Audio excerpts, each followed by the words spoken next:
வாங்க.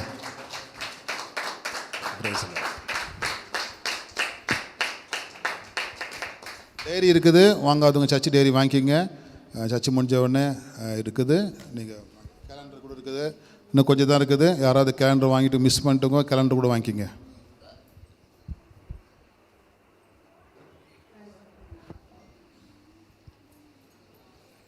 ஹல்லேலூயா.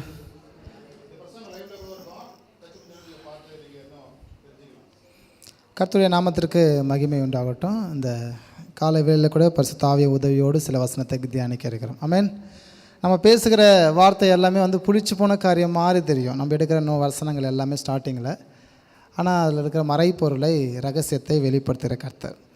வசனத்தில் ஒரு வசனத்தில் இப்படி சொல்லப்பட்டிருக்கு, தமக்கு சித்தமானவர்களுக்கு தமது ரகசியத்தை ஆண்டவர் வெளிப்படுத்துகிறார். ஹல்லேலூயா. அப்போ உங்களுக்கெல்லாம் கர்த்தரோட ரகசியம் வெளிப்படுது அப்படின்னா நீங்கள் யார்? அவர்கள் கர்த்தருக்கு சித்தமானவர்கள். ஆமென். சித்தமானவர் என்பதற்காகத்தான் அந்த ரகசியத்தை உங்களுக்கு ஆண்டவர் சொல்லித் தருகிறார். எனவே அந்த சத்தத்தை நாம் பெற்றுக்கொண்டு நிச்சயமாக வாழ்க்கையில் வாழ்வதற்கு, ஆவிக்குரிய வாழ்க்கையில் ஜீவனம் பண்ணுவதற்கு உங்களுக்கு நிச்சயமாக இந்த வார்த்தைகள் பிரயோஜனமாக இருக்கும். நம்மளுக்கு நித்திய ஜீவனை கொடுப்பேன் என்பதே கர்த்தர் நமக்கு கொடுத்திருக்கிறதான மிகப்பெரிய ஒரு வாக்குத்தத்தம். ஆமென். நித்திய ஜீவன் உங்களுக்கு எல்லாருக்கும் வேணும் என்பதற்காகத்தான் நாம் எல்லோரும் திருச்சபைக்கு வரோம், ஞானஸ்நானம் பெற்றிருக்கிறோம், ஒழுக்கமாக இருக்கிறோம். நித்திய ஜீவன் தான் மிக முக்கியமான ஒன்றாக இருக்குது. அப்போ நித்திய ஜீவன் நமக்கு எப்போ கிடைக்கும் அப்படின்னு பார்த்தீங்க அப்படின்னா, ஒருவன் மரிக்கும் போது தான் அதோடைய உத்தரவாதத்தை பெற்றுக்கொள்கிறான். உயிரோடு இருக்கிற வரை அதுக்கு உண்டான உத்தரவாதம் பெரிய அளவு கிடைக்காவிட்டாலும் ஒருவன் மரித்த பிற்பாடு தான் அதுக்குள்ள உத்தரவாதம், அந்த ஸ்டார்டிங் பாயிண்ட்டே ஆரம்பிக்குது நித்திய ஜீவன் என்பதற்காக. எனவே அந்த எட்டர்னல் லைஃபை குறித்து தான் இன்றைக்கி நம்ம பார்க்க இருக்கிறோம். நித்திய ஜீவனை பெறுவதற்கு நாம் என்ன செய்ய வேண்டும், அதனுடைய நோக்கம் என்ன என்றெல்லாம் பார்ப்பதற்கு முன்பதாக 3 கேள்விகளுக்கு அடிப்படையில் இந்த சப்ஜெக்டை நம்ம ஸ்டார்ட் பண்ணுறோம். 3 கேள்விகள் நான் கேட்க போகிறேன், நீங்கள் பதில் சொல்லுங்கள். முதல் கேள்வியாக பாவம் இல்லாமல் என்றென்றைக்கும் உயிரோடு இருப்பவர் யார்? ஏசுங்க. ஸோ கிளாப் பண்ணுவோமா? உங்களுக்கு எல்லாம் ஒரு கிளாப் பண்ணுங்க. அழகான ஒரு பதில் சொல்லியிருக்காங்க. இரண்டாவதாக, பாவத்தோடு என்றென்றைக்கும் உயிரோடு இருப்பவர் யார்? மறுபடியும் ஒரு கிளாப் பண்ணுங்க. Super, good. மூன்றாவதாக, மரணத்தோடும் பாவத்தோடும் இருப்பவர் யார்? மறுபடியும் கிளாப் பண்ணுங்க. அவருக்கு 3 கேள்விக்கும் ஒரு தெளிவான ஒரு ஆன்சர் கொடுத்துருக்கிறார். ஆமென்.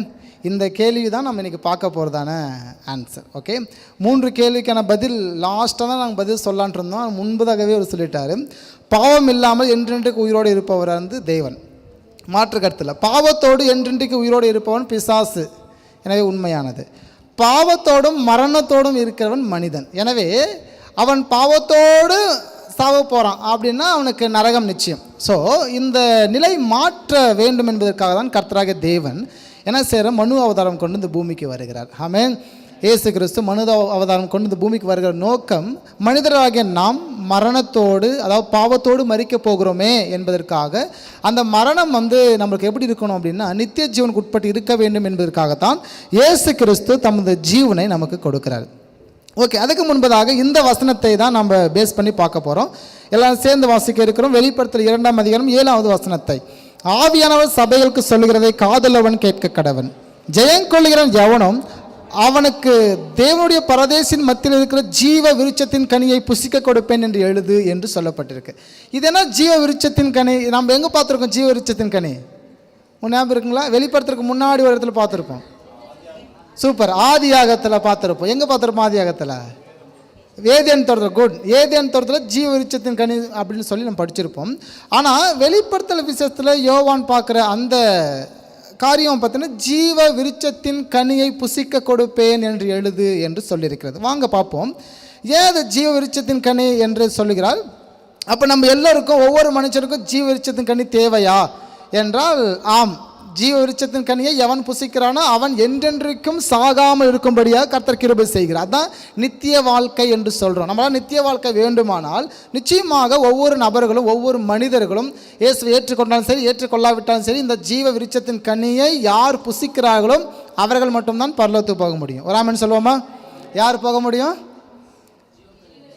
ஏன்னா ஜீவ விருட்சத்தின் கனியை புசித்தாதான் அவன் சதா காலமும் எப்படி வாழ முடியும்?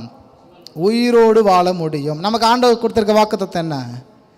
நித்திய ஜீவனை அளிப்பேன் என்பதான வாக்குத்தத்தம். அதுதான் வந்து நிரந்தரமானது. கிறிஸ்தவர்களுக்கு நித்திய ஜீவனை ஆண்டவர் உங்களுக்கு தருகிறது தான் நிரந்தரமானது. அதுக்கு நித்திய ஜீவனுக்கு வேணும் அப்படின்னா நான் ஜீவ விருட்சத்தின் கனியை நான் கட்டாயம் புசிக்க வேண்டும்.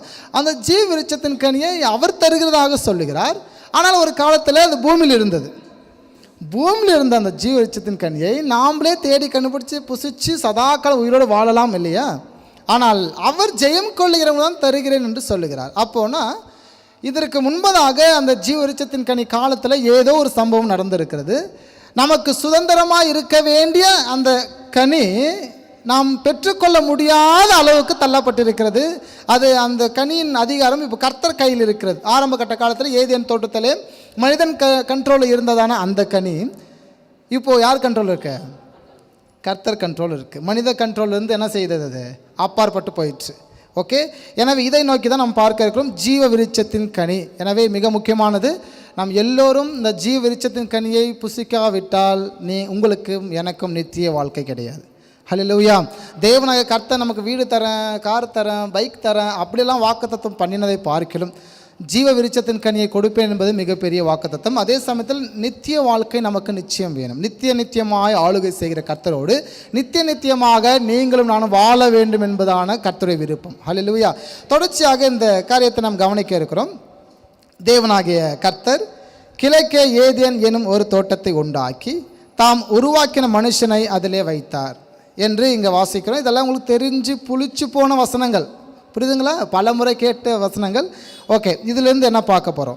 தோட்டத்தின் நடுவில் ஜீவ விருட்சத்தையும் நன்மை தீமை அறியத்தக்க விருட்சத்தையும் பூமியிலிருந்து முளைக்க பண்ணினார் அப்படின்னு இருக்கும். இந்த வசனம் எப்படி இருக்குன்னு பார்த்தீங்கன்னா உங்களுக்கு தெரியும். ஏதேன் இருக்குது, அங்கே தோட்டம் இருக்குது, ஜீவ விருட்சம் இருக்குது, அப்புறம் தோட்டத்தின் நடுவே அப்படின்னு இருக்குது, அப்புறம் நன்மை தீமை அறியத்தக்க ஒரு கனி அப்படின்னு சொல்லி இங்கே சில வார்த்தைகள்லாம் கவனிக்கிறோம்.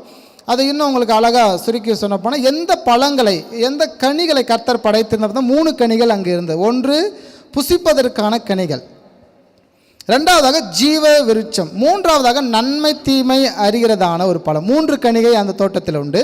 ஒன்று புசிப்பதற்கான ஒரு பழம், ரெண்டாவது ஜீவ விருட்சத்தின் கனி, மூன்றாவதாக நன்மை தீமை அறிகிறதான அந்த கனியை இருக்குது. ஓகே, இப்போது நம்ம பார்க்க போகிறோம் ஏதேன் தோட்டம் இன்றைக்கி எங்கே இருக்குது அப்படின்னு சொல்லி நெட்டில் நிறைய சர்ச் பண்ணுவீங்க இல்லைங்களா? நிறைய பேர் அமேசான் காட்டில் இருக்குன்னு சொல்லுவாங்க, மக்கள் போக முடியாத இடத்துல இருக்குன்னு சொல்லுவாங்க. எனவே அதெல்லாம் நீங்கள் ஆராய்ச்சி செய்து பாருங்கள். நம்ம இதை பார்ப்போம். இதை பார்த்த உடனே அது எங்கே இருக்குன்னு சொல்லி ஒரு உங்களை அனலைஸ் பண்ண முடியும். பூமி எப்படி இருந்ததுன்னா இப்படி இருக்குது, நீங்கள் பார்த்துட்ருக்கீங்க இல்லைங்க பூமி. ஓகே, பூமிக்கு சென்ட்ரு பாயிண்ட் ஒரு பகுதி தான் வந்து பார்த்திங்கன்னா நிலப்பரப்பு.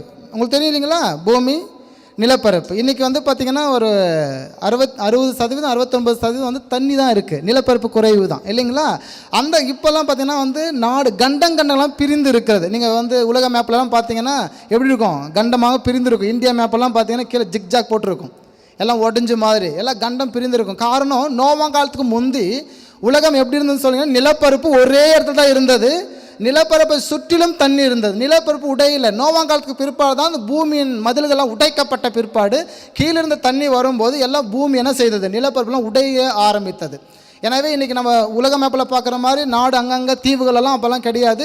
இப்படி பூமி இருந்தது, பூமியுடைய சென்டர் பாயிண்டில் நிலப்பரப்பு இருந்தது. இந்த பச்சைக்கல்லில் பார்த்துட்டு நிலப்பரப்பு இருந்தது.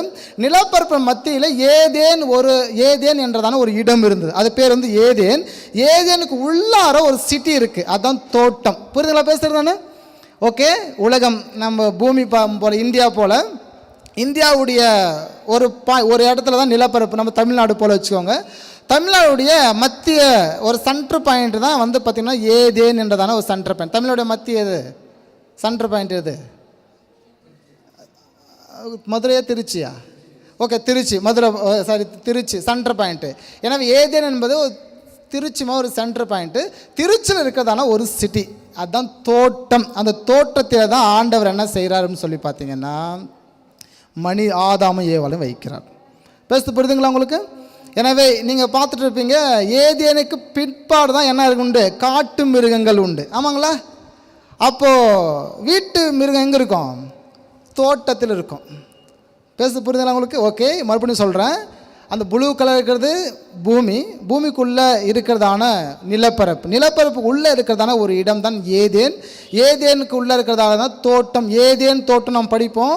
ஏதேன் தோட்டம் என்றதை விட ஏதேனில் இருந்ததான ஒரு தோட்டம். அந்த தோட்டத்தின் நடுவில் தான் அந்த ஜீவ விருட்சத்தின் கனியை கர்த்தர் வைத்திருந்தார். அப்போது வீட்டு விலங்குகள் எங்கே இருந்தது? தோட்டத்திற்குள் இருந்தது. காட்டு விலங்கு எங்கே இருந்தது? தோட்டத்துக்கு வெளியே இருந்தது.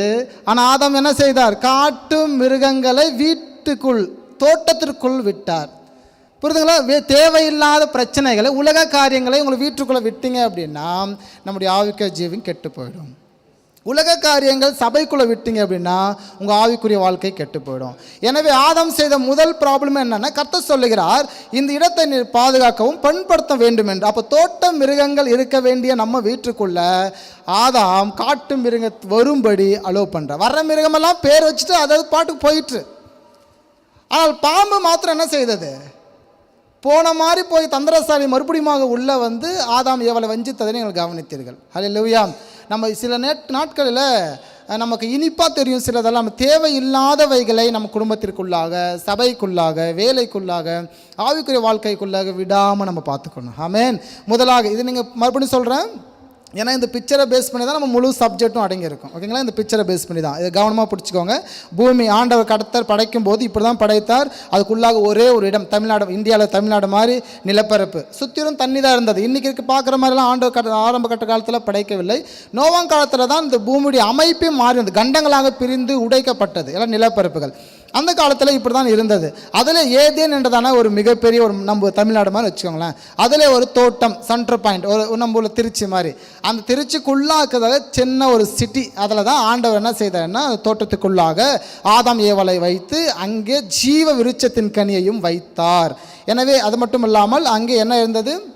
நன்மை தீமை அறிய கனியையும் கர்த்தர் வைத்திருந்தார். தேவனாய கர்த்தர் மனுஷனை ஏதேன் தோட்டத்தில் அழைத்து கொண்டு வந்து அதை பண்படுத்தவும் காக்கவும் வைத்திருக்கிறார். ஏதேன் என்றதான அந்த தோட்டத்தில் கொண்டு வந்து அங்கே என்ன செய்கிறார்? ஆண்டவர் வைக்கிறதையும் நாம் பார்க்கிறோம். தேவனாய கர்த்தர் உண்டாக்கின சகல காட்டு ஜீவன்களை பார்க்கலும் சர்ப்பமானது தந்திரமுள்ளதாக இருந்தது. அது ஸ்திரீயை நோக்கி, நீங்கள் தோட்டத்தில் உள்ள சகல விருட்சங்களின் கனியை புசிக்க வேண்டாம் என்று தேவன் சொன்னது உண்டோ என்றது. ஸ்திரீ சர்ப்பத்தை பார்த்து, நாங்கள் தோட்டத்தில் உள்ள விருட்சங்களின் கனிகளை புசிக்கலாம் என்று சொன்னதாகவும், ஆனாலும் தேவன் தோட்டத்தின் நடுவில் இருக்கதான அந்த கனி, நன்மை தீமை அறிய கனியை புசிக்க கூடாது என்று கட்டளையிட்டதாகவும் அந்த ஸ்திரீயானவள் சொல்லுகிறதையும் நாம் பார்க்கிறோம். அப்பொழுது சர்ப்பம் ஸ்திரீயை நோக்கி, நீங்கள் சாவதில்லை என்று ஒரு காரியத்தை பார்க்கிறோம். நீங்கள் இதை புசிக்கும் நாளிலே உங்கள் கண்கள் திறக்கப்படும் என்றும் நீங்கள் நன்மை தீமை அறிந்து தேவரில் போல இருப்பீர்கள் என்றும் தேவன் அறிவார். அப்பொழுது ஸ்திரீயானவள் அந்த விருட்சம் புசிப்புக்கு நல்லதும் பார்வைக்கு இன்பமும் புத்தியை தெளிவிக்கிறதுக்கு இச்சகப்படத்தக்க விருட்சமாக இருக்குது என்று கண்டு அதன் கனியை பறித்து புசித்து தன் புருஷனுக்கும் கொடுத்தால் அவனும் புசித்தான். அப்பொழுது அவர்கள் இருவருக்குடைய கண்கள் திறக்கப்பட்டது. அவர்கள் தாங்கள் நிர்வாணிகள் என்று அறிந்து அத்திலைகளை தைத்து தங்களுக்கு அரைக்கச்சையை உண்டு பண்ணினார்கள். அவன் எடுக்கப்பட்ட மண்ணை பண்படுத்த தேவனாய கர்த்தர் ஏதேன் தோட்டத்திலிருந்து துரத்தி விட்டார். இங்கே கவனிக்கும் போது அனுப்பி விட்டார்னு பார்ப்போம், இங்கே பார்க்கும்போது துரத்தி விட்டார்னு பார்ப்போம். ரெண்டுத்துக்கும் வித்தியாசம் இருக்குது இல்லைங்களா? அனுப்பி விட்டாருன்னா சாமி போங்கன்னு சொல்கிறது. துரத்தி விட்டார்னு சொன்னால் எதையாவது எடுத்து அடித்து துரத்துவது. துரத்தி விட்டார். அப்போ துரத்தி விட்டு கேருபீன்களையும் வீசிக்கொண்டிருக்க சுடொளி பட்டத்தையும் வைத்தார். இங்கே கவனிங்க, மறுபடியும் அதே பிக்சர் நாம் பார்த்துட்ருக்குறோம். தோட்டத்தின் நடுவிலே, ஜீவ விருட்சம் இருந்த தோட்டத்தின் நடுவிலே கேருபீன்கள் இருந்தார்கள். ஆனால் தோட்டத்திலிருந்து கர்த்தர் அவர்களை ஏதேனுக்குள்ளாக துரத்தி விட்டார். புரியுதுங்களா? இப்போ முன்ன என்ன பிக்சர் பார்த்தோம்? தோட்டத்திற்குள்ளே இருந்த ஆதாம் ஏவாளை இப்போ ஆண்டவர் என்ன செய்கிறாருன்னா தோட்டத்திலிருந்து வெளியே துரத்துறாரு, ஏதேனுக்குள் துரத்துறாரு. ஏதேனுக்குள் துரத்த விட்ட பிற்பாடு இங்கே கவனிக்கும் போது என்ன நடக்கிறதுன்னு பார்க்குறோம். ஆதியாகமம் 4ஆம் அதிகாரத்தில் நீ எல்லாம் சேர்ந்து வாசிக்கலாங்களா? எல்லாரும் சேர்ந்து வாசிக்கிறோம். இப்பொழுது உன் சகோதரனுடைய இரத்தத்தை உன் கையிலே வாங்கி கொள்ள தன் வாயை திறந்து இந்த பூமியிலே சபிக்கப்பட்டிருப்பாய். ஓகே, இங்கே என்ன நடந்துச்சு? ஆதாம் ஏவாளுக்கு இப்போ 2 பிள்ளைகள் பிறக்கிறாங்க, காயின் ஆபேல். 2 பேரும் கர்த்தருக்கு பலிகளை செலுத்துகிறாங்க. ஒருவன் செலுத்தின பலியை கர்த்தர் ஏற்றுக்கொள்கிறார், ஒருவன் செலுத்தின பலியை கர்த்தர் ஏற்றுக்கொள்ளவில்லை. ஆபேல் செலுத்தின பலியோ கர்த்தருக்கு பிரியமாக இருந்தது, காயின் செலுத்தின பலியோ தனக்கு பிரியமாக இருந்தது. நம்ம பலி செலுத்தும் போது கர்த்தருக்கு கொடுக்கும் போதெல்லாம் கர்த்தருக்கு பிரியமான பலியை செலுத்தி நாம் அவருக்கு பலி செலுத்த வேண்டுமே ஒழிய தனக்கு பிரியமான செலுத்தி பெருமை பாராட்ட அல்ல. எனவே பெருமை பாராட்டினபடினாலே கர்த்தர் ஆபேலுடைய பலியை நுகர்ந்தார், காயின் பலியையோ நிராகரித்தார். அப்பொழுது காயின் முகம் மாறினது, கோபம் உண்டது, ஆபேலை கொன்று போட்டான். எனவே இந்த கருத்து எல்லாமே எங்கு நடக்கிறதுன்னு பார்த்தீங்கன்னா ஏதேனில் நடக்கிறதையும் நாம் பார்க்கிறோம். ஓகே, இந்த வசனத்தை இப்போ வாசிக்கலாம். எல்லாம் சேர்ந்து வாசிப்போமா? இப்பொழுது உன் சகோதரனுடைய இரத்தத்தை உன் கையிலே வாங்கிக்கொள், தன் வாயை திறந்த இந்த பூமியில் நீ சபிக்கப்பட்டிருப்பாய். நீ நிலத்தை பயிரிடும்போது அது தன் பலனை இனி உனக்கு கொடாது, நீ பூமியில் நிலையற்று அலைகிறவனாயிருப்பாய் என்றார். அப்பொழுது காயின் கர்த்தரை நோக்கி, எனக்கு இட்ட தண்டனை என்னால் சகிக்க முடியாது, இன்று என்னை இந்த தேசத்திலிருந்து துரத்தி விடுகிறீர், நான் உமது சமூகத்திற்கு விலகி மறைந்து பூமியில் நிலையற்று அலைகிறவனாயிருப்பேன், என்னை கண்டுபிடிக்கிறவன் எவனும் என்னை கொன்று போடுவானே என்றான். அப்பொழுது கர்த்தர் அவனை நோக்கி, காயினை கொல்லுகிற எவன் மேலும் 7 பழி சுமரும் என்று சொல்லி காயினை கண்டுபிடிக்கிறவன் எவனும் அவனை கொன்று போடாதபடிக்கு கர்த்தர் அவன் மேல் ஒரு அடையாளத்தை போட்டார். இங்கே பாருங்க, தோட்டத்திலிருந்து ஆதாம் ஏவாளும் ஏதேனுக்குள் வந்தாங்க, வெளியே துரத்தினார் ஆண்டவர். இப்போ ஏதேனுக்குள்ளே இருந்து இப்போ காயினை ஆண்டவர் வெளியே துரத்தி விட்டார். ஓகேங்களா? வெளியே என்ன இருக்குது? இப்போது காட்டு மிருகங்கள் இருக்குது. புரியுதுங்களா பேசுகிறது? உள்ள பாதுகாப்பாக இருந்தவர்கள் அங்கிருந்து ஒரு தவறு நடக்கும்போது வெளியே துரத்தப்பட்டார்கள். அங்கே அவர்கள் அவர்கள் 2 பிள்ளைகள் பெற்றெடுத்து அதுக்கு பிற்பாடு பண்படுத்தி பாதுகாத்து உழைச்சி சம்பாதிச்ச காலத்தில் காயின் செய்த தவறு நிமித்தம் என்ன செய்தது? மறுபடியும் ஆண்டவர் காயினை மாத்திரம் வெளியே கொண்டு வரும்படி செய்தார். அப்போ காட்டு மிருகங்கள் வாழக்கூடிய இடத்தில் இன்றைக்கி யார் வாழ்கிறாங்க?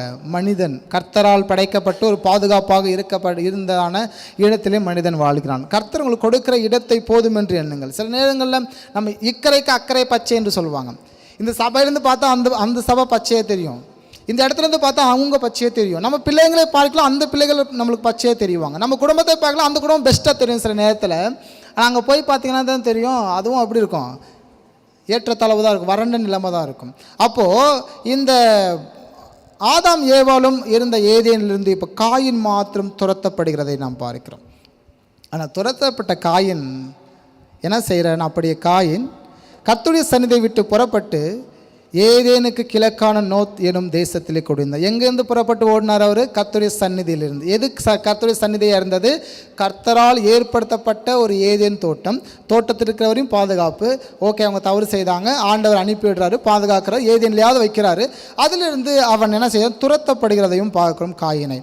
ரெண்டாவதாக இங்கே பார்க்கும்போது காயின் தன் மனைவியை அறிந்தான், அவள் கர்ப்பவதியாகி ஏனோக்கை பெற்றாள். அப்பொழுது அவன் ஒரு பட்டணத்தை கட்டி அந்த பட்டணத்துக்கு தன் குமாரனாகிய ஏனோக்குடைய பெயரை இட்டான். மூணாவது வாசிக்கும் போது லாமேக்கு 2 ஸ்திரீகளை விவாகம் பண்ணினான். ஒருத்திக்கு ஆதாள் என்று பெயர், மற்றொருத்திக்கு சில்லாள் என்று பெயர். அவன் சகோதரனுடைய பெயர் யூபால். ஓகேங்களா? அவன் அதாவது கிண்ணறக்கார நாகசுவக்காரர் யாவருக்கும் தகப்பனானான். லாஸ்ட் ஒன் வாசிக்கும் போது பாருங்கள், பில்லாலும் தூபால் காயினை பெற்றால் அவன் பித்தளை இரும்பு முதலானவுக்கு அவன் தகப்பனாக இருக்கிறான். இங்கே கவனிங்க, இங்கே பார்க்கும்போது காயின் என்ன செய்த? வெளியே போய் நல்ல பில்டிங் கட்டுறாரு. ரெண்டாவதாக 2 மேரேஜ் பண்ணுறாரு. என்டர்டெயின்மெண்ட்டுக்குள்ளாக போகிறாங்க, ஜாலியாக என்ஜாய்மெண்ட் பண்ணுறாங்க. லாஸ்ட் ஒன் அதாவது நல்ல பிஸ்னஸ் பண்ணுறாங்க. ஓகேங்களா? எக்கனாமிக் டெவலப் பண்ணுறாங்க, ஆயுதத்தை தயார் பண்ணுறாங்க. இப்போது தேவன் சொன்ன அந்த திட்டம் வேறாக இருக்கிறது, மனிதன் போய் கொண்ட திட்டம் வேறாக இருக்கிறது. தேவனுடைய திட்டம் தேசத்தை அவன் பண்படுத்த, பாதுகாக்க, நித்திய ஜீவனை சுதந்திரத்துக் கொள்ள வேண்டும், என்னை போல மனுஷன் வாழ வேண்டும், தேவ சாயலின்படி சித்தத்தின்படி வாழ வேண்டிய ஒரு மனிதன். அவன் நிலை இப்போ என்னன்னு பார்த்தீங்கன்னா, வெளியே போயிட்டு அவன் தனக்கென்று ஒரு பில்டிங் கட்டுறார். ஆண்டவர் சொல்கிறார், உனக்கான நிலையான நகரம் இங்கே இல்லை, நான் ஒரு ஸ்தலத்தை ஏற்படுத்துகிறேன். ஆனால் இந்த இடத்துல பார்க்கும் காயின் சொல்கிறாரு, இல்லை நான் ஒரு பில்டிங் கட்ட போறேன், ஒரு பட்டணத்தை கட்ட போகிறேன். நம்பர் 1. நம்பர் 2, 2 திருமணம் பண்ணுறாரு. அங்கே 2 திருமணம் பண்ணப்பட்ட பிற்பாடு அங்கே பாருங்கள், 1க்கு மேற்பட்ட கல்யாணம் ஆரம்பத்திலே நடக்குது. மூன்றாவதாக நல்ல என்டர்டைன்மெண்ட், சினிமா சீரியலை போல என்டர்டைன்மெண்ட்டை உள்ளே கொண்டு வராங்க, ஜாலியாக இருக்கிறாங்க. நான்காவது ஆயுதத்தை தயார் பண்ணுறாங்க. உள்ளே இருக்க வேண்டிய நபர்கள் வெளியே போனதுனால பாவத்திற்குள்ளே பிடிப்பட்டாயிற்று. சபை தான் உங்களுக்கு பாதுகாப்பு. சபையை விட்டு ஒரு வெளியே போகிறீங்க அப்படின்னா அது பாதுகாப்பற்றது. ராமன் சொல்லுவோமா? என்னது காமெண்ட் சொன்னீங்க? சபை விட்டு ஒரு மனிதனுக்கு திருச்சபை என்பது ஒரு பாதுகாப்பான ஒன்று. பாதுகாப்பு, உண்மையாகவே பாதுகாப்பு. வேதாகமத்தின்படி மனவாட்டியாக திருச்சபை தான் எடுத்துக்கொள்ளப்படுகிறது. ஹல்லேலூயா. அப்போது காயின் வெளியே செய்தது எத்தனை, அதுக்கு பிற்பாடு ஆண்டவர் பார்த்தாரு, இவன் மறுபடியும் வர்ற மாதிரி தெரியலன்னு சொல்லி மறுபடியும் ஆண்டவர் செய்கிறதை பாருங்கள். பின்னும் ஆதாம் தன் மனைவியை அறிந்தான், அவள் ஒரு குமாரனை பெற்று காயின் கொலை செய்த ஆபேலுக்கு பதிலாக தேவன் எனக்கு வேறொரு புத்திரனை கொடுத்தார் என்று சொல்லி அவனுக்கு சேத் என்று பெயரிட்டார்கள். சேத் பிறந்த பிற்பாடு அவன் ஏனோசை பெற்றான், கர்த்தருடைய நாமத்தை தொழுது கொள்ள ஆரம்பித்தார்கள். இந்த பிக்சர் மறுபடியும் பாருங்க. ஒருவேளை ஆண்டவர் காயின் மனம் திரும்பி வருவானோ என்று பார்த்து அவன் இந்த செயல்கள் செய்தப்பட்டபடினாலே ஆதாமுக்கு வேறொரு மகனை கொடுக்கிறார். சேத் பிறக்கும் போது அங்கே கர்த்தரை தொழுது கொள்ள ஆரம்பித்தார்கள். ஒரு ஆமென் சொல்வோமா? எனவே நம்முடைய குடும்பம், நம்முடைய பிள்ளைகள், நம்ம எப்போவுமே சூழ்ந்திருக்க இடம் கர்த்தரை தொழுது கொள்ள வேண்டும். ஒரு ஆமென் சொல்வோமா? நீங்கள் கர்த்தரை தொழுது கொள்ளக்கூடியவர்களாக இருக்க வேண்டும். கர்த்தரை தொழுது கொள்ளுகிறவர்களாக பாக்கியவான்களாக இருப்பீங்க. இப்போது வெளியே யார் இருக்கான்னா, சேத் பாதுகாப்பான இடத்துல இருக்கிறாரு. பாதுகாப்பே திருச்சபை தான். எனவே நீங்கள் திருச்சபைக்குள்ளே இருப்பதற்கு அடையாளம் கர்த்தரை ஆராதிப்பது, கர்த்தரை ஆராதிப்பதற்கு அடையாளம் திருச்சபைக்குள் இருப்பது. சில நேரத்தில் சொல்லலாம், நீங்களே தேவனுடைய ஆலயமாக இருக்கிறீங்க, நான் ஒரு ஆலயம்தான், என் குடும்பமாக சேர்கிறது ஒரு ஆலயம், ஒன்றுக்கும் மேற்பட்ட குடும்பங்கள் சேர்கிறதான ஒரு ஆலயம் திருச்சபை. எனவே திருச்சபையாக மனவாட்டி, நம்ம எல்லாமே மனவாட்டியாக திருச்சபை. நம்ம ஒழுங்குபடுத்துகிறதா ஒரு பட்டறை தான் சபை. உங்களை ஒழுங்குபடுத்திட்டு இருக்கிறாங்க. உங்களை அடித்து துவைச்சி புழிஞ்சு காய போட்டு எடுத்து அயன் பண்ணி கர்த்தருக்கு போட்டு விடுற அளவுக்கு இன்றைக்கி திருச்சபை வேலைகள் நடந்துகிட்டு இருக்கு. எனவே திருச்சபையில் ஒரு பட்டறை போல் உங்களுக்கு சரியான எப்சி கொண்டு போகிறாங்க வண்டி, என்ன செய்வாங்க, நல்லா டிங்கரிங் பண்ணி பெயிண்ட் பண்ணி அது சரியான நல்லா ஸ்டிக்கரெல்லாம் ஒட்டி அப்படி ஆர்டி ஆஃபீஸ் கொண்டு போகிறாங்க இல்லைங்களா? அது போல் தான் உங்களை எல்லாரையும் பண்படுத்தி பாதுகாத்து பராமரிக்கிறது தான் திருச்சபை. எனவே சபைக்குள்ளே தான் ஆராதனை, அங்கே தான் ஒரு பாதுகாப்பு, ஏதேனுக்குள்ளே தான் ஒரு பாதுகாப்பு. ஒரு ஆமென் சொல்லுவோம். சேர்த்து இருந்த இடத்தில் வாழ விரும்புங்கள், இவர் காயின் இருந்த இடத்தை நீங்கள் என்ன செய்யுங்க, விரும்பாதேயுங்கள். நான் பேசுங்க, புரியுதுங்களா? யார் இருக்கிற இடத்துல வாழணும்?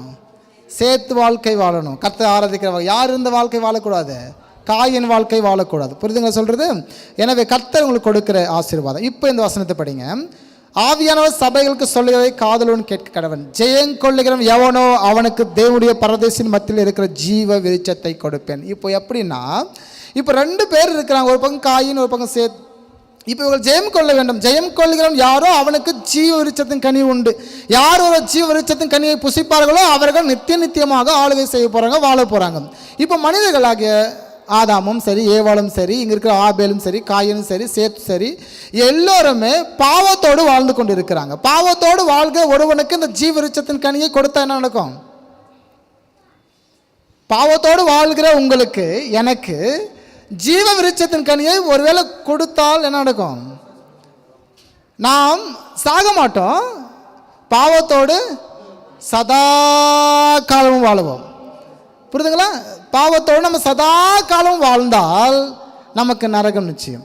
இந்த நோக்கத்திற்காக தான் கர்த்தர் ஏதேனுடைய மனுஷனுடைய பாதுகாக்க வேண்டும், மனுஷன் கட்டாயமாக நித்திய ஜீவனை அடைய வேண்டும், மனுஷன் கட்டாயமாக தப்புவிக்க வேண்டும் என்பதற்காக கர்த்தர் அந்த விருட்சத்தின் கனியை அன்னைக்கு கொடாமல் என்னைக்கு தரப்போறாரு?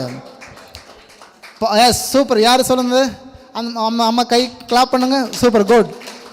ஜெயம் கொள்ளுகிறவனுக்கு, இல்லை என்றால் பாவம் இல்லாமல் யார் வாழ முடியுமோ அவர்களுக்கு நித்திய ஜீவன் உண்டு. ஒரு ஆமென் சொல்லுவோமா? பூமியிலே நாம் வாழும்போது கர்த்தர் கொடுப்பாரானால் நாம் பாவம் செய்து விடுவோம். ஏன்னா பூமி முழுவதுமாக பாவத்தை நிறைந்திருக்கிறது. நான் மரிக்கும் போது நித்திய ஜீவனுக்குள் நான் பிரவேசிக்கும் போது அந்த விருட்சத்தின் கனி எனக்கு கொடுக்கிறாரு. நான் பாவம் இல்லாமல் வந்திருக்கிறபடினாலே பாவம் இல்லாமல் சதா காலம் உயிரோட வாழ போகிறேன். ஹல்லேலூயா. அப்போ பாவம் இல்லாமல் யார் வாழ முடியுமோ அவர்களுக்கு தான் அந்த நித்திய ஜீவன். பாவம் இல்லாமல் எப்படி வாழ முடியும்? இயேசுவின் ரத்தம் சகல பாவங்கள் நீக்கி நம்மை சுத்திகரிக்கும். ஹல்லேலூயா. இயேசுவின் ரத்தத்தினாலே தான் பாவ மன்னிப்பு நிச்சயம், இயேசுவின் ரத்தத்தினால தான் நன்மை. எனவே நமக்கு ஆசரிப்பு கூடாரம் உண்டு. இதிலே பார்த்தீங்கன்னா மகா பரிசுத்த ஸ்தலம் உண்டு, பரிசுத்த ஸ்தலம் உண்டு, வெளியே பலியிடுவதற்கு பிரகாரங்கள் உண்டு. இதை மனுஷனோடு ஒப்பிடப்பட்டிருக்கிறதையும் நாம் பார்க்கிறோம். பிரகாரம் என்பது ஜீவ பலியாய் ஒப்பு தர வேண்டும். உங்கள் சரீரங்களை சுட்டரிக்கப்பட கொடுக்க வேண்டும். இல்லைன்னா சரீரத்தை நாம் முழுவதுமாக நன்மை தீமை அறியத்தக்க, அதாவது உடலுக்கு தேவையான நன்மை எல்லாம் இழக்க வேண்டும். எனவே ஒருவன் வரும்போது அவன் வெளியே வந்து பிரகாரத்தில் தண்ணி தொட்டி இருக்கும், அங்கே போய் அவன் கால்களை கழுவி கொண்டு வரணும். முதலாவது ஒரு சுத்திகரிப்பு. ஓகேங்களா? அப்போ முதலாவது ஒரு மனிதன் ஜீவ பலியாய் தன்னை ஒப்பு கொடுக்க வேண்டும். ரெண்டாவதாக ஒரு மனிதன் இயேசு கிறிஸ்துவின் ரத்தத்தையும் அவருடைய மாம்சத்தையும் புசிக்கவும் குடிக்கவும் தன்னை ஒப்பு தர வேண்டும். திருவிருந்தில் கை விட வேண்டும். மூன்றாவதாக ஒரு மனிதன் அவன் ஜெயம் கொள்ளுகிறவனாக இருக்க வேண்டும். 3 காரியத்தை நம்ம சொல்லியிருக்கிறோம். நம்பர் 1, அவன் தன் சரீரத்தை முழுவதுமாக கர்த்தருக்கு தர வேண்டும். இரண்டாவதாக அவன் ராபோஜன பந்தியிலே அவன் சின்சியாரிட்டியாக இருக்கணும். அவன் தன்னைத்தான் சோதித்தறிந்து அந்த அப்பத்தை புசித்து ரசத்தை குடிக்கிறவனாக இருக்க வேண்டும். மூன்றாவதாக பார்க்கும்போது பரதேசின் மத்தியில் இருக்கிற ஜீவ விருட்சத்தின் கனியை புசிக்கத்தக்கதாக ஜெயம் கொள்கிறவனாக இருக்க வேண்டும். ஆமென். அப்போ நீங்கள் முதல்ல என்ன செய்யணும்? உங்கள் சரீரங்களை கர்த்தருக்கு கொடுக்க வேண்டும். சரீரங்கன்னா என்ன அர்த்தம்? அதுக்கு அடிப்பதல்ல, உங்களை வந்து காயப்படுத்துவதல்ல. சரீரத்தில் அதாவது மாம்ச சிந்தனைக்குட்பட்ட எல்லாமே நீங்கள் சாவடிக்கணும், நீங்கள் பலி செலுத்தணும். உங்கள் மாம்ச சிந்தனைகள் எல்லாமே, உலக ஆசைகள், உலக காரியங்கள் எல்லாமே நீங்கள் என்ன செய்யணும்னா நீங்கள் சிலுவையில் அறைந்து விட வேண்டும். ஒரு ஆமென் சொல்லுவோமா? உலக காரியங்கள் எல்லாவற்றும் நீங்கள் அறைந்து விட்டால் திருவிருந்து எடுப்பதற்கு தகுதியானவர் என்று அர்த்தம். திருவிருந்து எடுப்பதற்கு தகுதியானவர்கள் நீங்கள் என்றால் நீங்கள் ஜெயம் கொண்டிருக்கிறீங்க என்று அர்த்தம். ஜெயம் கொள்ளுகிற யாரோ அவர்களை கர்த்தர் அந்த மன்னா கொடுத்து பரலோகத்திலே உங்களை கொண்டு போய் சேர்க்கிறவராக இருக்கிறார். இப்போ பாருங்கள், நம்ம மறுபடியும் இந்த பிக்சரை போட்டிருக்கோம். ஏதேன் தான் சர்ச்சு. எனவே நீங்கள் சபைக்குள்ளே இருக்கிற நீங்கள் திருவிருந்தை அனுசரிக்க வேண்டும். என் மாம்சத்தை புசித்து என் ரத்தத்தை பானம் பண்ணுகிறவனுக்கு நித்திய ஜீவன் உண்டு, நான் அவனை கடைசி நாள் எழுப்பு. யாரை கடைசி நாள் எழுப்புவார்? திருவிருந்தில் கையிடுகிறவன். யார் திருவிருந்தை வாங்க முடியும்? மாம்சத்தை சுட்டரிக்கப்பட தர வேண்டும். இல்லை என்றால் மாம்சத்தில் நாம் மறிக்க வேண்டும், நீதிக்கு பிழைத்திருக்க வேண்டும், என்னுடைய சரீரத்தை ஜீவபலியாக ஒப்பு தர வேண்டும், நான் பலி செலுத்த வேண்டும்.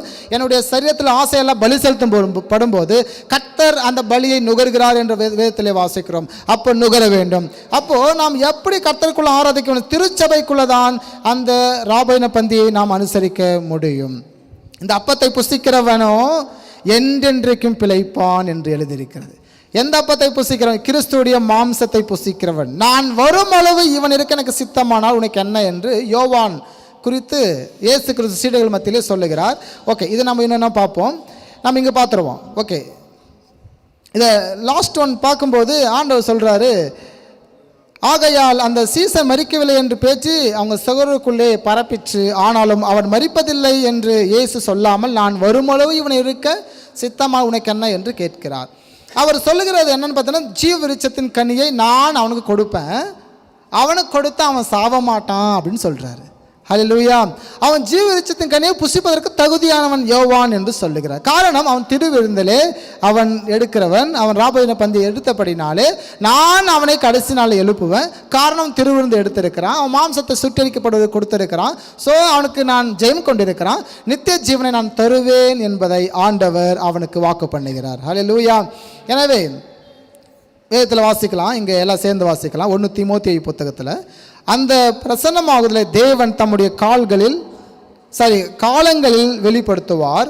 அவரே நித்தியானந்தமுள்ள ஏக சக்கராதிபதியும் ராஜாதி ராஜவும் கர்த்தாதி கர்த்தவும் ஒருவராய் சாவாமை உள்ளவரும் சேரக்கூடாத ஒளியிலே வாசம் பண்ணுகிறவரும் மனுஷரில் ஒருவரும் கண்டிராதவரும் காணக்கூடாதவராய் இருக்கிறவர், அவருக்கே கனமும் நித்திய வல்லமை உண்டாவதாக.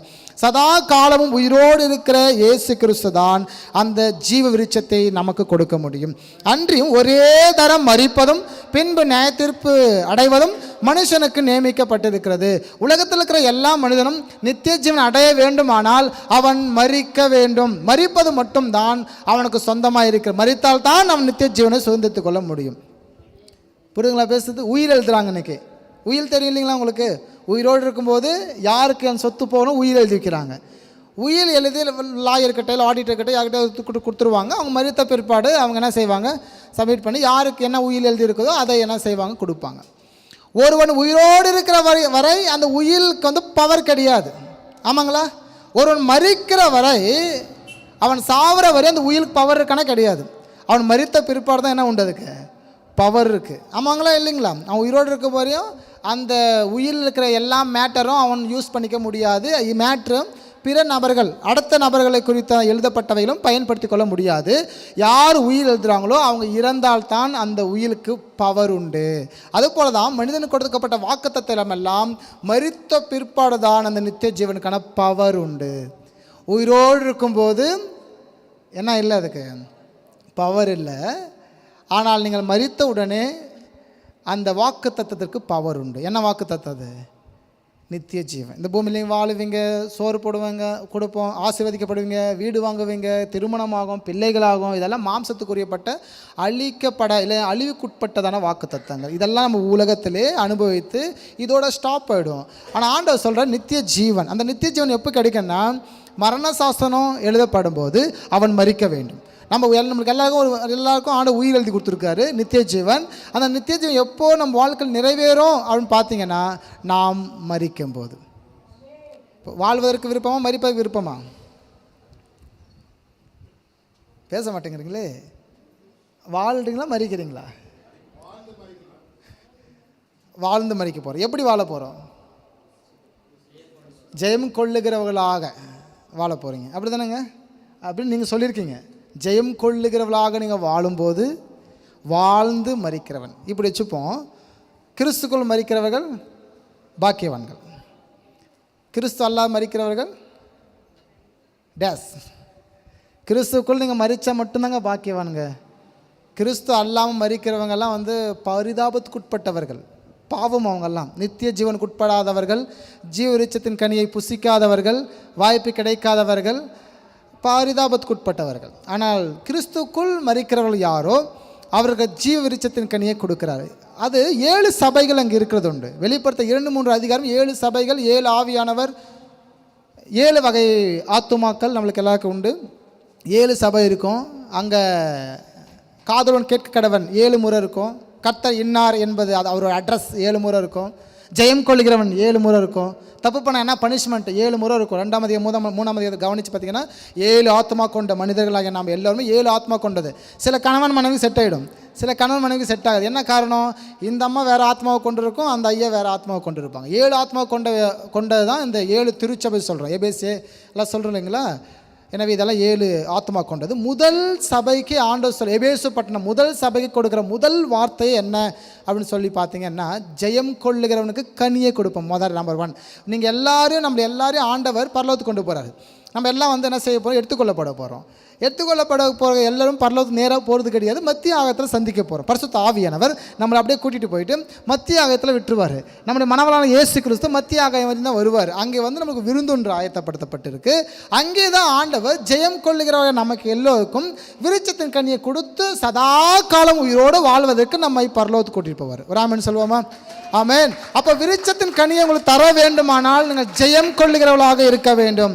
அப்போ ஜெயம் கொள்ள வேண்டும். ஒரு மனுஷனுக்கு நியமிக்கப்பட்டிருக்கிறது மரிப்பது. நிச்சயமாக மனிதன் பிறப்பதும் மரிப்பதும் அவன் கட்டாயமாக கடைசியில் தீர்ப்பு அடைவதும் மனுஷனுக்கு நியமிக்கப்பட்டிருக்கதான ஒன்று. ஓகே, நான் கேட்ட கேள்விக்கெல்லாம் பதில் நீங்கள் அப்பயே சொல்லிட்டீங்க. உண்மையாகவே நீங்கள் ஞானிங்க தான் இருக்கீங்க. கர்த்தர் தமக்கு இருக்கிற ஞானத்தை மொத்தமும் உங்கள் சபைக்கு மாத்திரம் கொடுத்துருக்காரு. ஆமென் சொல்லுவாங்க. 3 கேள்வியை கஷ்டப்பட்டு கொண்டு வந்த அந்த 3 கேள்வி நீங்கள் அழகாக ஈஸியாக சொல்லிட்டீங்க. பல இடத்துல சொல்ல மாட்டாங்க. Okay, super. பாவம் இல்லாமல் வாழ்வது தேவன் தான். என்றைக்குமே அவர் பாவம் செய்ய முடியாது, அவர்கிட்ட இருள் கிடையாது. பாவத்தோடு என்றென்றைக்கு உயிரோடு வாழ்பவன் பிசாசு. ஓகேங்களா? மரணத்தோடும் பாவத்தோடு இருப்பவன் மனிதன். எனவே இப்போ அவனுக்கு மரணமும் உண்டு, பாவமும் உண்டு. மரணத்தை எடுத்து போட முடியாது, ஸோ பாவத்தை எடுத்து போட முடியும் என்பதற்காக தமது ஜீவனை கொடுத்தார் இயேசு கிறிஸ்து. ஆமென். எனவே அந்த பாவத்திற்கு பதிலாக அவர் தன்னை ஜீவனை கொடுத்தபடினாலே நம்ம சுதந்திரத்து கொள்ளப்பட்ட, அதாவது நம்ம எல்லாம் விடுதலை ஆக்கப்பட்ட நபர்களாக இருக்கிறோம். அப்போ பாவம் இல்லாமல் தேவன் வாழ்கிறார். பாவத்தோடும் மரணத்தோடும் பாவத்தோடு என்றென்றைக்கும் பிசாசு இருக்கிறான். மரணத்தோடு பாவத்தோடு இருப்பவன் மனிதனே. சில ஊழியர்கள் பேசுகிறத நான் கேட்டிருக்கிறது உண்டு. ஏதேன் தோட்டத்தில் மனுஷன் தவறு பண்ணப்பட்ட பிற்பாடு நன்மை தீமை அந்த பழத்தை சாப்பிட்ட பிற்பாடு பக்கத்தில் ஜீவரிச்சத்தின் கனி இருந்ததில்ல. ஆண்டவர் கொடுத்துருக்கலாம் இல்லையா? ஏன் கொடுக்கல அவர் அப்படின்னு ஒரு சில ஊழியர்கள் கேட்குறது உண்டு, பேசுகிறதும் உண்டு. கொடுத்துருக்கலாம் அப்படின்னு சொன்னாங்க. அப்படி கொடுத்துருப்பாரானா பாவத்தோடு மனுஷன் உயிரோடு இருந்திருப்பான். பேச புரியுது உங்களுக்கு? அப்போ ஆண்டவர் செஞ்சு சரியா தப்பா? சரி, நம்மளை போட்டு தள்ளியாவது என்ன செஞ்சேன் அதை அந்த நித்தியத்துக்குள்ளாக மனுஷன் வந்து விட வேண்டும். காரணம், நாம் எல்லாமே வந்து ரோபோ கிடையாது, சீடன் அதாவது பிசாசை போல நம்மளாம் கிடையாது. நம்மளாம் தேவ சாயலின் படியும் ரூபத்தின் படியும் படைக்கப்பட்டவர்கள். நம்மளாம் த ஸ்பெஷல். இந்த உலகத்தையே ஆளுகை எல்லா உலகத்துக்கு எல்லா படைப்புகளும் ஆச்சரியமாக இருந்தது. ஆனால் மனுஷன் படைப்பு மாத்திரம்தான் வந்து ரொம்ப வித்தியாசமாக இருந்துச்சு. எல்லா படைப்புகளையும் ஆளுகை செய்கிற அந்த நிலை மனுஷனுக்கு ஆண்டவர் கொடுத்தார். மனுஷனுக்கு வந்து ஒரு மஸ்கட்டை பார்த்த கூட பயம், ஒரு கொசு கடிச்ச கூட பயம் தானே. கொசு வந்து ஜன்னல் சாத்துன்றோம், ஒரு பயம், அது கடித்தா நிறைய வியாதி வந்துடுமோன்னு சொல்லி. அதை விட பலவீனமாக சில நேரத்தில் நம்ம மைண்டும் உடலும் இருக்கிறது உண்டு. ஆனால் இப்படிப்பட்ட பலவீனமான மனுஷனுக்கு ஆண்டவர் கொடுத்தாரு, இந்த உலகத்தை ஆண்டு கொள்ளுங்கள் என்று சொன்னார். ஆதாமுக்கு கொடுத்தது உலகத்தை ஆண்டு கொள்ளுங்கள்னு சொல்லி, ஆனால் நமக்கு ஆண்டவர் கொடுத்தது பிசாசையும் சேர்ந்து ஆண்டு கொள்ளுங்கள் என்று சொல்லுவார். ராமன் சொல்லுவோமா, பிசாசை ஆண்டு கொள்ளுங்க அதிகாரம் யாருக்கு உண்டு? திருச்சபைக்கு உண்டு. ஹல்லேலூயா, அது உங்களுக்கு உண்டு. திருச்சபைக்கு அந்த பெரிய அதிகாரம் பிசாசையும் ஆண்டு கொள்ள. இந்த வசனத்தை இப்படி கவனிக்கிறது உண்டு. இப்பொழுது அவன் தன் கனியை நீட்டி ஜீவ விருட்சத்தின் கனியை பறித்து புசித்து என்றென்றைக்கு உயிரோடு இராதபடிக்கு செய்ய வேண்டும். இங்கே பாருங்கள், மறுபடியும் அதே பிக்சர் போட்டிருக்கேன். மரணத்தோடும் பாவத்தோடும் இருப்பவன் பிசாசு. ஒருவேளை மனுஷன் அப்படி இருந்திருப்பான்னா நம்மளாம் யாராக இருந்திருப்போம்? பிசாஸ் நம்பர் 2 இருந்திருப்போம். புரியுதுங்களா? என்ன பிசாஸ் வந்து அவனுக்கு வந்து இனப்பெருக்கம் கிடையாது, பிள்ளைகளை பெற்றெடுத்து கொள்ள முடியாது. மனிதராகிய நாம் வந்து பிள்ளைகளை பெற்றெடுத்து கொள்ள முடியும். அப்போ எத்தனை பிசாசு உருவாக இருக்கும் நினச்சி பாருங்கள். இன்றைக்கி 800 கோடி மக்கள் இருக்கிறாங்க உலகத்தில். இந்தியாவில் தான் மக்கள் தொகை அதிகம், 150 கோடி மக்கள் இருக்கிறாங்க. அன்று முதல் இன்று வரை மரணமே இல்லைன்னா மக்கள் தொகை எப்படி இருந்திருக்கும்?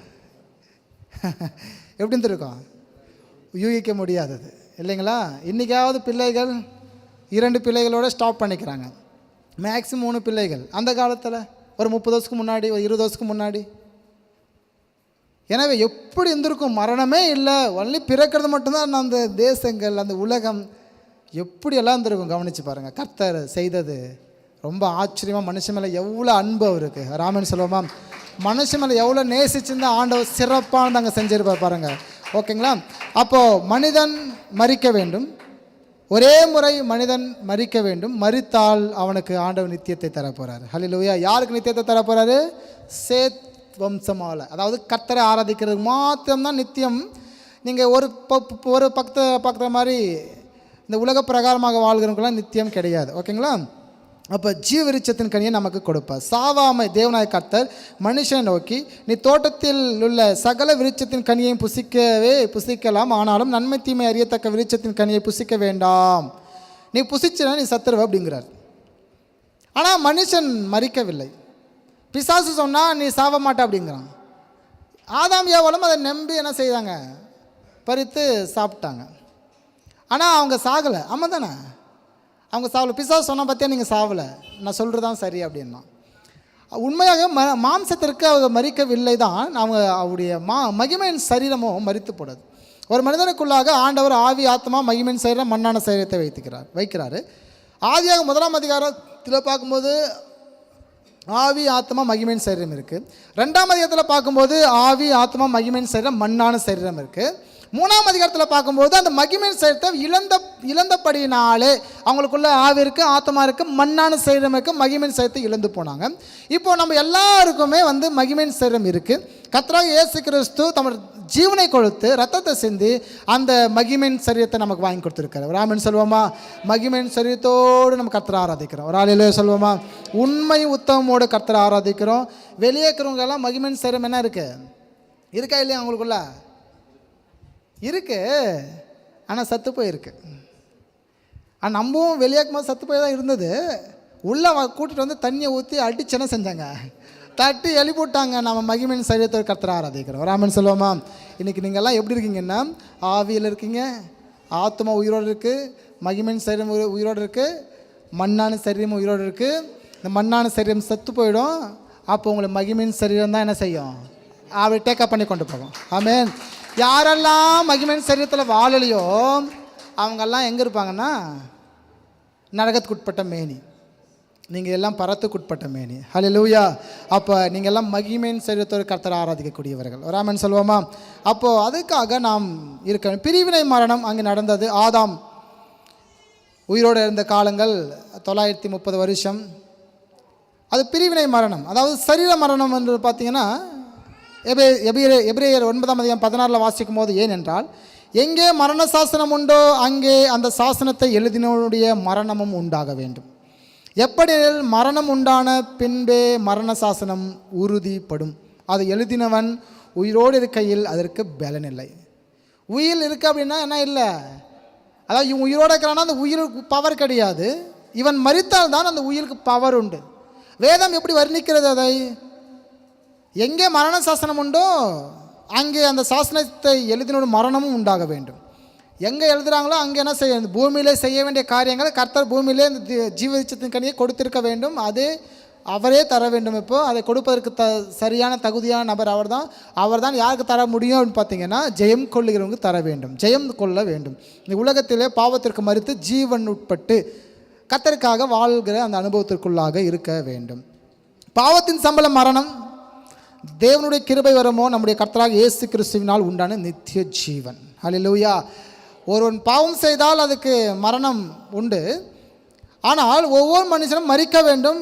அவன் எப்படி மரிக்க வேண்டுமென்றால், பரிசுத்தமாய் மரிக்கிறவன் யாரோ அவனுக்கு நித்திய ஜீவன் கொடுக்கிறார். யார் மூலமாக என்று வசனம் சொல்கிறது என்றால், நம்முடைய கர்த்தராகிய இயேசு கிறிஸ்துவினால் உண்டான நித்திய ஜீவன். ஏன் அவரால் தான் நித்திய ஜீவன் தர முடியும் என்றால், அவரால் மட்டும்தான் நித்திய ஜீவன் தர முடியும். ஒரு ஆமென் சொல்லுவோமா? அவர் பாவம் இல்லாதவர், பாவம் அறியாதவர், அவர் தேவன், பழைய ஏற்பாட்டுடைய தேவன், அவர் யெகோவா தேவன். நம்ம புதிய ஏற்பாடு யெஷுவாவாக வருகிறவர், ரட்சிப்பு என்றதான சொல்லுகிறோம். அந்த இரட்சகரை நாம் தொழுது கொள்ள வேண்டும். எனவே பாவத்தினாலே வந்த மரணம் தேவனுக்கும் மனிதனுக்கும் இடையே உண்டான பிரிவினை மரணம். அடுத்தபடியாக வாசிக்கும் போது ஒவ்வொரு மனுஷனுக்கும் மரணம் நியமிக்கப்பட்டிருக்கு. சரீரத்திலிருந்து பிரிந்து போகுதல், வாழ்ந்து பிரிந்து போகுதல், வாழ்ந்து அடக்கம் செய்யப்படுதல். ஒவ்வொரு மனுஷனுக்கும் மரணம் நியமிக்கப்பட்டிருக்கிறது. மரிக்க வேண்டும். கிறிஸ்து இல்லாமல் மரித்து மாட்டிக்காதீங்க. புரியுதுங்களா சொல்கிறது? அவங்களாவது மரித்தா கூண்டோடு ஆண்டவர் கூட்டின்னு போயிடுவார். எங்கே கூட்டின்னு போவார்? நரகத்துக்கு. ஓகேங்களா? வசனம் என்ன சொல்கிறது? 2ஆம் மரணமாகி அக்கினி கடலை அவள் பங்கடைந்தார்கள் அப்படின்னு வசனத்தில் வாசிப்போம். ஆனால் நம்மலாம் நீங்கள்லாம் ஒரு வழி தப்பி போயிட்டீங்க அப்படின்னா ஆண்டவர் மரண அடிப்பார் நம்மளை. அதுக்கு இவர்கள் அறியாது இருந்தாலே நலமாக இருக்கும் என்று ஒரு வசனமும் உண்டு. புரியுங்களா சொல்கிறது? எனவே வாழ்கிற வாழ்க்கைன்னு முடிவாகி போச்சு, சாவுறன்றதும் முடிவாயிடுச்சு. எனவே கர்த்தருக்காக வாழ்ந்து நீங்கள் ஜீவித்து நீங்கள் கர்த்தருக்காக வாழ்ந்து மரிப்பது சிறந்தது. ஆமென். கிறிஸ்துக்குள் மரிக்கிறவர்கள் முதலாவது எழுந்திருப்பார்கள். பாக்கியவான்கள் இல்லை என்றால் முதலாவது எழுந்திருப்பார்கள். ஆமென். கிறிஸ்தவர்களுக்கு பாடுகள் அதிகமாக இருக்கும்போது கர்த்தரே அவங்க எடுத்துக்கொள்கிறாரு. ஆமென். உலகத்திற்கு வெளியெல்லாம் ஒரு நபர் செத்து போயிட்டுன்னு சொல்கிறோம். ஆனால் கிறிஸ்தவ யாராவது செத்து போயிட்டுன்னு சொல்கிறதில்ல, கர்த்தர் அவங்களை எடுத்துக்கொண்டான்னு சொல்கிறோம். ரெண்டுத்துக்கும் வித்தியாசம் இருக்குது. ஆமாங்களா? வெளியே பார்த்தா அவன் மரிச்சிட்டான், உள்ளே இருக்கிறன்னு பார்த்தா கர்த்தர் எடுத்துக்கொண்டான்னு சொல்கிறோம். அவன் ஆத்மாவும் கிடையாது, அங்கே ஆவியும் கிடையாது, அவன் மகிமையின் சரீரத்தையும் கிடையாது. ஆண்டவர் டேக்கப் பண்ணிக்கிட்டாரு. அங்கே மண்ணான சரீரம் மட்டும்தான் இருக்குது. மண்ணுக்கு திரும்பும். யாருக்கு தெரியும் அந்த ரகசியம்? நமக்கு தெரியும். வெளியே இருக்கிறவன் அந்த ரகசியம் தெரியாது. அவன் ஆவி அங்கே தான் இருக்குது, ஆத்மா அங்கே தான் இருக்குது, எல்லாம் அங்கே தான் இருக்குதுன்னு நினச்சிருப்பாங்க. சொல்கிறது புரியுதுங்களா? மரித்த பிற்பாடு ஒரு வாழ்க்கை உண்டு என்பதை வெளியேக்கிறவன் அறிஞ்சிருக்கிறான். ஆனால் அந்த வாழ்க்கை நித்தியமான வாழ்க்கை அல்ல. ஹல்லேலூயா. அதெல்லாம் எகிப்தின் வாழ்க்கை. எகிப்தியர்கள் எப்படின்னா மரித்த பிற்பாடு ஒரு வாழ்க்கைக்கு நினைக்கிற ஒரு மக்கள். அவங்க பார்த்தீங்கன்னா சூரியன் எந்த பக்கத்தில் அஸ்தமிக்குதோ, எந்த பக்கத்தில் சூரியன் மறையுதோ அந்த பக்கம் தான் அடக்கம் பண்ணுவாங்க. ஏன்னா காரணம்னு பார்த்தீங்கன்னா நம்மளுக்கெல்லாம் வெளிச்சம் கொடுக்குற சூரியன் நைட்டு இருட்டாயிடுச்சுன்னா என்ன அர்த்தம்னா அது தூங்க போகுதுன்னு நம்ம சொல்லுவோம். நம்ம சின்ன வயசுங்களுக்கெல்லாம் சொல்லி கொடுத்தாங்க, சூரியன் தூங்க போயிருக்கும் அப்படிம்பாங்க. ஆனால் அவங்களுடைய நம்பிக்கை, எகிப்தியோட நம்பிக்கை என்னென்னா அது சத்து போனவங்களுக்கு ஒரு வாழ்க்கை உண்டு, அங்கே ஒரு உலகம் உண்டு, அதுக்கு அந்த சூரியன் போய் அங்கே இருக்குது அப்படிம்பாங்க. அவங்க பார்த்தீங்கன்னா சூரியன் எந்த பக்கம் அஸ்தமிக்குதோ, எந்த பக்கம் சூரியன் மறையுதோ அந்த பக்கம் சரி ஊரில் சுடுகாடு வச்சுருப்பாங்க. நீங்கள் கவனித்து பார்த்துருப்பீங்க. சுடுகாட்டில் அங்கே தான் போய் பதிப்பாங்க. அன்றிருந்த எகிப்தியர்களெல்லாம் பார்த்தீங்கன்னு சொன்னால் பதிக்கும் போது பெட்டியில் போட்டு அங்கே பார்த்திங்கன்னா சில ஐட்டம்ஸ் எல்லாம் உள்ளே போடுவாங்க, ஆயுதத்தெல்லாம் உள்ளே போடுவாங்க, சில அண்டா குண்டா பாத்திரம்லாம் போடுவாங்க. ஏன்னா அவங்க நோக்கம் என்னென்னா இதெல்லாம் கொண்டு போய் அடுத்த அவங்க நாட்டில் போய் இல்லை அவங்க போய் என்ன செய்ய போகிறாங்க, சமைச்சு சாப்பிட்டு ஜாலியாக வாழ போகிறாங்கன்ற அவங்களுடைய நம்பிக்கை, மூட நம்பிக்கைன்னு சொல்லுவோம்ல, அவங்களோட நம்பிக்கை. ஆனால் நம்மளதெல்லாம் அப்படி கிடையாது. ஆவி ஆத்மா மகிமன் சரீரம் நம்மளது எப்பொழுதுமே உயிரோடு இருக்கிறது. நம்மெல்லாம் ஆல்ரெடி உலகத்திற்கு மரித்தாயிற்று. ஒரு ஆமென் சொல்லுவோமா? உலகத்திற்கு என்ன செஞ்சிட்டோம்? மரித்தாயிற்று, கர்த்தருக்காக வாழ்ந்துட்டு இருக்கிறோம். வாழ்ந்து மரித்து மருவமாகி தன்னை சிருஷ்டித்த தேவனோடு நித்திய காலமாக வாழ வேண்டிய மனிதன் பூமியிலே இருந்துவிடக்கூடாது என்பதற்காக ஜீவ விருட்சத்தின் கனியை தேவன் அவனுக்கு கொடுக்கவில்லை. எத்தனை உண்மை இந்த வார்த்தை பாருங்க. மனிதன் வாழ்ந்து தேவனோடு இருக்க வேண்டிய மனிதன் ஒருவேளை ஜீவ விருட்சத்தின் கனியை கொடுத்திருப்பார், ஆனால் அவன் பாவத்தோடு இருந்திருப்பார். ஒருவேளை நீங்கள் நினைக்கலாம், ஞானசம் எடுத்த உடனே பாஸ்ட் கையால் ஜீவ விருட்சத்தின் கனியை கொடுக்கலாம் இல்லையா அப்படின்னு நீங்கள் கேட்கலாம். அதுக்கப்புறம் நீங்கள் பாவம் செஞ்சால் என்ன பண்ணுறது? பிசாசோடு தானே வாழ போகிறோம் நம்ம இந்த பூமியில். நம்மளை சுற்றி சைத்தான் இருக்குது, தெரியல உங்களுக்கு? பிசாசு நம்மளை சுற்றி வாழ்ந்து கொண்டு இருக்கிறான். எவனை எப்படி விழுங்கலாமோ என்று வகை தேடுறான். பிசாசோடைய கண்கள் உங்கள் மேல் நோக்கமாக இருக்கிறது. உங்களை கீழே தள்ள பார்க்குறான், சபைக்கு போக விடாமல் இருக்க பார்க்குறான், குடும்பத்தில் பிரச்சனை ஏற்படுத்துகிறான், கசப்பை ஏற்படுத்துகிறான், வசனத்தை தியானிக்க முடியாத அளவுக்கு அவன் விதைகளை விதைக்கிறான். எனவே நீங்கள் தூங்குகிற வேலையில் பிசாசானவன் வந்து களைகளை விதைத்துட்டு ஓடி போயிடுறான். அது நமக்கே தெரியறதில்ல. நன்மையும் கூட வளரும்போது கூட தீமையும் இல்லை சேர்த்து வளர்த்துட்ருக்கோம் கிறிஸ்தவர்களை நாம். எனவே ஒவ்வொரு பசங்க கேட்கும்போது நாம் ஏதோ திருச்சபைக்கு ஏதோ சண்டே அன்றைக்கி போனால் பாஸ்ட் திட்டுவா நோக்கத்துக்கெல்லாம் வராதிங்க. வந்தால் களைகள் எல்லாம் கட் பண்ணக்கூடிய இடம் எது? குத்தப்பட்ட இருதயம் தான் கர்த்தரை ஏற்றுக்கொள்ளும். ஒரு ஆமென் சொல்லுவோமா? குத்தப்பட்ட இருதயம் தான் கர்த்தரை ஏற்றுக்கொள்ளும். உங்கள் இருதயம் குத்தவே இல்லைங்க, எனக்கு சூடு சொரணம் எதுவுமே இல்லைங்க, நான் வராமல் போகிறேன், எனக்கு ஒரு மாற்றமும் தெரிலன்னா ஏதோ ப்ராப்ளம் இருக்குன்னு அர்த்தம். உங்களுக்கு ஆவிக்கிற வாழ்க்கை ஏதோ இஷ்யூ இருக்குன்னு அர்த்தம். நீங்கள் சரி பண்ணிக்கோங்க. நீங்கள் பண்ணுகிறது சில வசனம்லாம் பேசும்போது உங்களுக்கு குத்தம் இல்லை, ஐயோ நாம் தவறு செஞ்சுருப்போம், இந்த வசனம் கூட பேசுதே, ஆச்சு நம்ம தவறு பண்ணியிருக்கக்கூடாதுல்ல, இதெல்லாம் இந்த மாதிரி எல்லாம் உங்களுக்குள்ள மைண்டில் ஓடுதுன்னா உங்களுக்கு இருதயம் குத்தப்படுதுன்னு அர்த்தம். பரிசுத்த ஆவியானவர் அதை உங்களுக்கு இருதயத்தை குத்தி என்ன செய்கிற ஸ்டடி பண்ண போகிறேன்னு அர்த்தம். குத்தப்பட்ட இருதயம் தான் சரியானது. உங்கள் இருதயம் வந்து அது யோசிக்கவே இல்லை, நான் பரிசுத்தவான் மகா பரிசுத்தவான் என்று சொல்லி தினந்தோறும் நாள்தோறும் சபைதோறும் மாதந்தோறும் இருப்பீங்க அப்படின்னா உங்களை நீங்கள் சரி பண்ணிப்பது நல்லது. புது கிருபையினாலே சூழ்ந்து கொள்ளுங்கள். ஏனென்றால் இந்த வானமும் பூமியும் நிரந்தரமல்ல, இவர்கள் ஒரு நாளில் அழிந்து போவார்கள். தேவனோடு என்றென்றைக்கும் இருக்கும்படியாக தேவசாயலாக மனுஷன் சிருஷ்டிக்கப்பட்டான். பாவத்தினாலே வந்த மரணம் தேவனுக்கும் மனிதனுக்கும் இடையே பிரிவினை உண்டாக்கினது. அந்த பிரிவினை நம்முடைய கர்த்தராகிய இயேசு கிறிஸ்துவினால் உண்டான நித்திய ஜீவன் தான். எனவே அந்த பிரிவினை எல்லாம் எப்படி இப்போ சரியாகும்னா இயேசு கிறிஸ்துவாலே தான் சரியாகும். எனவே நித்திய வாழ்க்கை. இயேசு கிறிஸ்துவை அண்டிக் கொள்கிறவன் மாத்திரம் இந்த வசனத்தை சொல்வதற்கு தகுதியானவன். யார் இந்த வசனத்தை சொல்ல வேண்டும்? இயேசு கிறிஸ்துவை சொந்த இரட்சகராக ஏற்றுக்கொண்டவன் மாத்திரம்தான் இந்த வசனத்தை சொல்வதற்கு தகுதியானவன். மரணமே உன் கூர் எங்கே, பாதாளமே உன் ஜெயம் எங்கே? என்னுடைய அப்பா வந்து ஆதாம் ஏவாள் இழந்து போன அந்த மகிமையின் சரீரத்தை நான் பெற்றுக்கொண்டேன். ஒரு ஆமென் சொல்லுவோமா? ஆதாமின் சந்ததியாக நான் பெற்றுக்கொண்டபடியினாலே இன்னைக்கு நான் சொல்கிறேன், மரணமே உன் கூர் எங்கே, பாதாளமே உன் ஜெயம் எங்கே. ஹல்லேலூயா. இயேசு கிறிஸ்து சொந்த இரட்சகராக ஏற்றுக்கொள்கிறவன் யாரோ அவர்கள் மாத்திரம் சொல்வதற்கு தகுதியானவர்கள். மரணமே உன் கூர் எங்கே, பாதாளமே உன் ஜெயம் எங்கே. ஆமென். நீங்கள் எல்லாமே நித்திய வாழ்க்கைக்குள்ளாக வர வேண்டும். நித்திய வாழ்க்கை வேண்டுமானால் நிச்சயமாக சிலுவை என்றதான ஒன்று இருக்க வேண்டும். ஆமென். சிலுவை என்றதான ஒன்று இருந்தால் மட்டும்தான் அவன் நித்திய வாழ்க்கைக்குள்ளாக வர முடியும். ஒரு ஆமென் சொல்லுவோமா? அப்போது என்றென்றும் சதா காலம் உயிரோடு வாழக்கூடிய பிசாசானவன் நாம் எல்லோரும் அப்படி அல்ல, ஜெயம் கொள்ளுகிறவர்களாக வாழ போகிறோம். அந்த விருட்சத்தின் கனியை ஆண்டவர் நமக்கு புசிக்க கொடுக்க போகிறாரு. அதை புசிச்சிட்டோம் அப்படின்னா சதா காலமும் யுகயுகமாக நாம் என்ன செய்ய போகிறோம்? அரசாட்சி ஆள போகிறோம். எனவே நிச்சயமாக ஜெயம் கொள்கிறவராக இருங்க. ஓடுங்க. ஓட்ட பந்தயத்தில் நீங்கள் கவனமாக ஓடுங்க. பந்தய பொருளை பெறும்படிக்கு ஓட வேண்டும். கிஃப்ட் பெறுறதுக்காக தான் ஓடணும். எல்லாரும் ஓடுறாங்க, நாமளும் ஓடக்கூடாது. ஓடும்போதே கேட்கக்கூடாது, ஏன்னா மச்சான் நீ ஓடுற, எல்லாம் ஓடுறேன் நானும் ஓடுறேன் அப்படின்னு இருக்கக்கூடாது. உங்களுக்குன்னு ஒரு இலக்கை வைத்து கொள்ள வேண்டும். ஓகேங்களா? உங்களுக்கும் இலக்கு வேண்டும். அந்த இலக்கை நிர்ணயித்து அந்த இலக்கை பேஸ் பண்ணி தான் ஓடணும். அந்த இலக்கை நோக்கி பாருங்கள், பக்கத்தில் யாரையும் பார்க்க மாட்டீங்க. இன்றைக்கெல்லாம் நம்ம என்ன நினைக்கிறோம்? அவன் நல்லா இல்லை, இவன் நல்லா இல்லை, இவர் நல்லா இல்லை, நான் மட்டும் ஏன் பாஸ்டர் நல்லா இருக்கணும், எல்லாம் திருடுறாங்க, நான் மட்டும் ஏன் நல்லா இருக்கும். ஒரு புறத்தில் 1000 பேரும் 16 பேர் விழுந்தாலும் அது உன்னை சேதப்படுத்தாது. ஹல்லேலூயா. நோவாங்காலத்தில் அநேகர் இருந்தாலும் 8 நீதிமான நிமித்தம் அவர்கள் மாத்திரம் காப்பாற்றப்பட்டார்கள். சோதம் கோமர பட்டணத்தில் அவ்வளோ பேர் இருந்தாலும் குறிப்பிட்ட நபர்கள் மாத்திரம் தான் காப்பாற்றப்பட்டார்கள். அதுபோல தான் நீங்களும் உங்கள் புறத்திலே அக்கம் பக்கம் லெஃப்ட் ரைட்டில் 1000 பேர் விழுட்டோம், நீங்கள் ஸ்டடியாக நில்லுங்க. கர்த்தர் உங்கள் தலையை மாத்திரம் உயர்த்துகிற ஆண்டவர். ஹல்லேலூயா. தலையை மாத்திரம் உயர்த்தி உங்களை ஆசீர்வதிப்பார். எனவே இந்த எட்டர்னல் லைஃபு நமக்கு நித்திய வாழ்க்கை உங்களுக்கு எல்லோருக்கும் சொந்தமாக இருக்கிறது. ஜெயம் கொள்ளுகிறவன் எவனோ அவன் பரலோகத்திற்கு போகிறவனாக இருக்கிறான். ஹல்லேலூயா.